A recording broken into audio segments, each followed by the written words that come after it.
Right, Jamie, you have your Yoda hot water bottle. Are you ready to podcast? I do. You and I are. Your Yoda hot water bottle and your hat on indoors. Welcome back to the Cineskinny. It's the film podcast from the Skinny, and I tell you what, it's freezing out there. It's a cold one. It's freezing in here. It's freezing in here as well.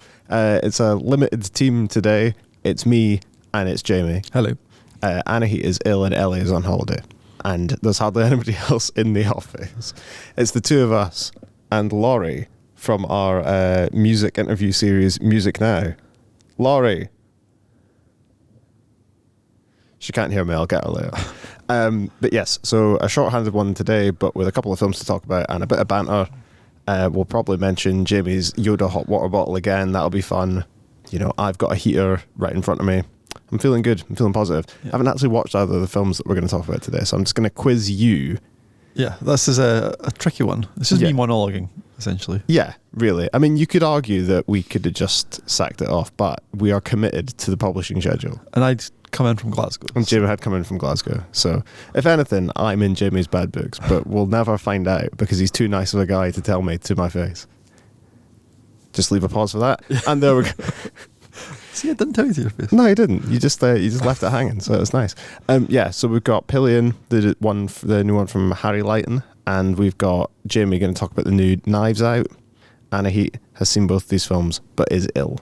So our thoughts with Anahit as ever. But first, we can do a bit that I can contribute to. Actually, we can do a bit of what we've been watching, general background banter. But first, I'll ask you what you've been watching. Because that's the format that this generally takes. Okay, well, I have been watching an old one that I hadn't seen before, Pennies from Heaven, the 1981 musical by Herbert Ross. Do you know that one, Pierre? Now, you told me just before we started recording that this has got Steve Martin in it. It does have Steve Martin. Yes. So, I don't know why I hadn't seen this before, but I should probably know why I hadn't seen it before. It's actually a bleak film. Steve Martin, this is right when Steve Martin was making The Jerk and The Man with Two Brains and Roxanne, these kind of goofy 80s movies. And then he makes this utterly miserable musical. So he plays this. How does a miserable musical work? Well, this is the thing. It's all about the kind of clash between the musical and the actual content of the story, which is horrible. So it's set in Depression era America. Steve Martin's he's like a traveling sheet music salesman. So it all sounds very cheery, but he's an absolute pig. He's so odious. He treats first of all, his wife, who's played by Jessica Harper, he is just married to her for the money. So he's getting all this money from her because he has no money, and he's sets up all these schemes. He tries to open shops, and he's bad at it, and he takes all her money away. And she's and he just does some horrible things. So sexually humiliates her. He's got some sort of fetish about her wearing lipstick on her nipples, which but then in between all this bleakness, the film will bust into song and give you a Buster Berkeley style song and dance number set to a upbeat kind of ragtime song. So it's the distance is so crazy. He gets another woman. He's a total womanizer. So he hooks up with Bernadette Peters, who is a school teacher, a lovely school teacher. He gets her sacked, gets her pregnant, and then turns her to prostitution to pay for his way as well. So he's a scumbag. And this is what really confused me about the film. Why are we meant to like this guy? Are we meant to like this guy? What's the point? Because I just found, I'm not saying you should always like your main character or you should associate, identify with him in any way, but I just found it so miserable. And I guess the film is sort of trying to say something about America and the way that we use kind of culture to cover up or paper over the cracks of society. That's kind of basically what it's trying to do, and I guess that's what true of the Depression era. I think of Depression era, you think of all the films and the music from the Depression era. It's all really cheery. It's all that's when we did screwball comedies and we did all this kind of fun, Bob Hope and Bing Crosby and, that kind of musical stuff. And that's when obviously the musical became a thing, in the 30s. So I get the kind of intellectual idea behind it, but I just found it such a horrible watch that I'm kind of on the fence about the film. So I want to read a bit more about it because the filmmaking is amazing. The sequences are so cool. Herbert Ross also uses lots of what's his name, Edward Hopper pictures as inspiration. So a scene will suddenly look like Nighthawks, or it will suddenly look like the New York movie theatre one. So there's lots of good stuff in it. It's just so grim. I can't imagine ever watching it again. I suppose a question that doesn't often come up when we have these kind of chats about what people have been watching. How did you end up watching Pennies from Heaven, the really depressing Steve Martin musical? My husband, for some reason, wanted to watch it. Fair enough. He's into music. He also he loves Bernadette Peters, who's like in it. She's like a famous kind of musical star. So like she's great in it. There's lots to like about it. But yeah, I just found it a tough watch. It's weird, isn't it, the way that like these things tend to like, because there are just so many films, and this is not much of a take for someone who is trying to talk about films in a take-heavy fashion. There's just so many films, aren't there, Jimmy? That how do you pick which one to watch on a general? And they don't. You don't always have to watch the winners either. Like it's sometimes interesting to watch a kind of like failure. Like this to me, because it failed at the box office, it failed with critics. And there is lots interesting about it, and it's also based on the Dennis Potter TV show with Bob Hoskins, which is meant to be amazing. Like, is meant to be one of the greatest TV shows ever. So I just wonder if there's some sort of something lost in translation, because I know Steve Martin's talked about it and said like he loved that TV show so much, he thought it was a masterpiece, one of the best things he'd ever seen. He wanted to remake it, but I'm just wondering if some level of irony's been missed. I'm in the dark here because I haven't seen the TV show, but I cannot understand how something can be so acclaimed can turn into something so prickly and hard to watch. I can't imagine how like something could be like a big hit on TV, but then you can make it into a movie with all this kind of big production value, and it just doesn't quite work. So yeah, it's weird. Anyway, the reason that I was saying about how you sometimes end up watching these things, because sometimes it's by accident, sometimes you want to watch a film. I've been trying to find a lot of the old John Woo stuff, the old like Hong Kong stuff for ages, and then I found out that Arrow have like got the rights to loads of the like 80s and 90s Hong Kong stuff, like all the kind of Golden Princess films stuff. Exciting. And then I found out I'm going to go through a list of streaming services and tell you, and just keep going and you feel free to raise your hand and say that's too many streaming services, and I'm still not going to be at the one. So it wasn't on Netflix. Okay. Wasn't on Mubi. No surprise. Wasn't on the BBC. No surprise. Or Channel 4. ITV. Criterion. No. BFI Player. No. What are the other ones? Shudder wasn't on there. I found Hard Boiled and The Killer and Better Tomorrow and all these other films on Tubi. Tubi. Oh. Tubi. I've never used Tubi. Tubi, a streaming platform that apparently has loads of films, but I had hitherto never thought of before in my entire life. I thought Tubi was just like a knockoff of Mubi, and like I didn't know what it was actually. Tubi is weird. I think it's run by one of the like big American like studios. Yeah. It's weird. It's an odd selection of stuff on there, but they have The Killer, they have Better Tomorrow, and they have John Woo's classic Hard Boiled 4K remaster. It's very, very good. Some of the subtitles are a bit ropey, but it's very, very good. It's on there. Go to Tubi. It's free, for one thing. It's free, and you don't even have to have an account. This is not an advert for Tubi, a streaming platform that, as I can't. But Tubi, we are looking for sponsors. Hitherto never thought, and also we used to we've done some sponsorship stuff with Mubi. It's just changing one letter. Yeah, exactly. Like, it's easy. We know all the reads. We know all the things that rhyme with Mubi and Tubi. But yeah, didn't have to sign up for an account. Hardly any adverts. Really good streaming quality. So that's my review of Tubi. How do they make money? I think they probably, how do they afford all these John Woo films? I think they probably don't. I think the short answer is they paid hardly anything for the rights, and then they still have made a loss. But Hard Boiled is an absolute banger. I'd say that anybody who likes action cinema of any kind should watch Hard Boiled. It's just like, and when you talk about characters who you can relate to, even if you don't have necessarily anything in common with them. Chow Yun-fat's character, Tequila Wen, who is a jazz-loving, he's not crooked, but he is rogue as a policeman. So the plot of the film is that there's a rogue cop who goes off doing his own thing, and an undercover cop who you don't initially know is an undercover cop. And they're trying to bust up this triad gun smuggling ring. Turns out all the guns are stored in the basement of a hospital, which is controlled by the triads. And the film ends with, I would say, the complete destruction of the hospital and the death of almost everybody inside in a variety of increasingly apart from all the children who they get out. There is, everything that you would... The thing about this film, And the thing that's so good about so many of these like Hong Kong action films is that they don't have the kind of like, I would say, moral scruples or compunction about throwing stuntmen through or onto bits of glass that you might have in Western cinema.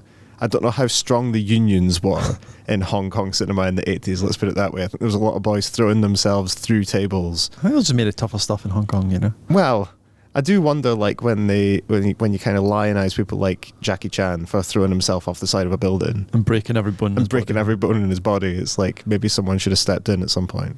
Yeah. But that does not apply to Hard Boiled, which is an absolute ripper. I never realised Peter become anti-union because you couldn't make like Hong Kong action films. No, the problem is I've accidentally become slightly anti-Hong Kong action films because they seem to have so little regard for the people who are actually making them.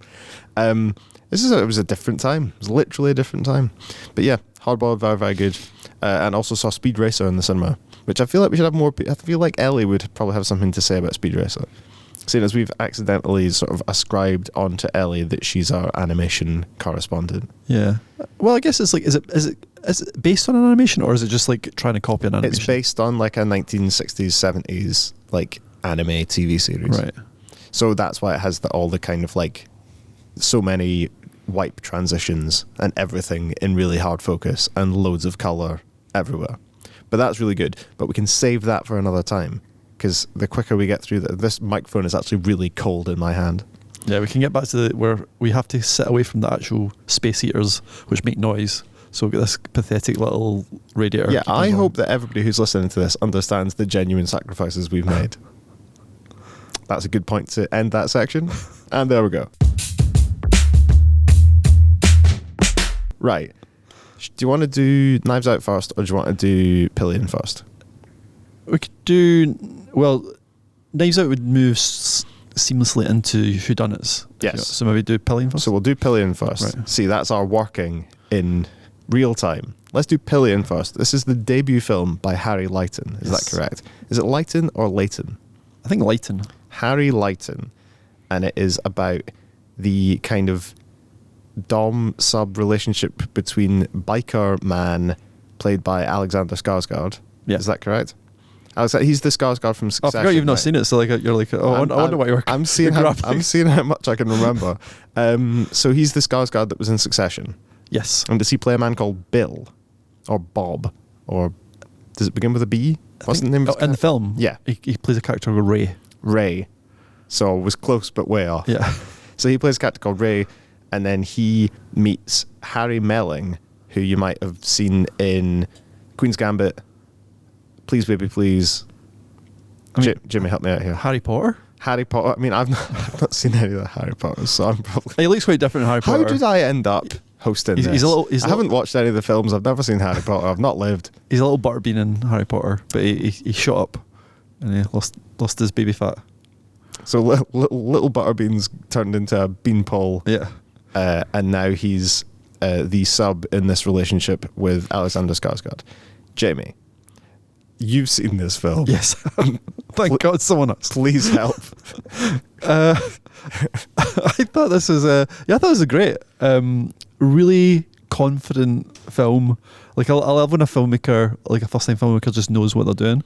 And I feel like, highlighting, just knew exactly what he was wanting in every scene. So the thing about the tone is it's quite funny, it's like but it never kind of makes fun of the BDSM scene or the people in it. The comedy comes from comedy comes from a few places actually. So firstly, there's a great running joke about just how hot Alexander Skarsgård is. I like that. Like usually in movies nobody mentions how hot everyone is. But here it's like a big statement. Like Alexander Skarsgård looks amazing, and people comment on it. So as a slight aside to this, I just got finished watching minor spoilers inbound for the second series of Severance. I just got done watching the second series of Severance, and there's a scene when Adam Scott's character is just covered in blood, and he sees somebody who he hasn't seen for a while, and they have this reconciliation. And at no point does she mention that he is covered from head to toe in someone else's blood. And I turned to my partner and said, would you not mention it?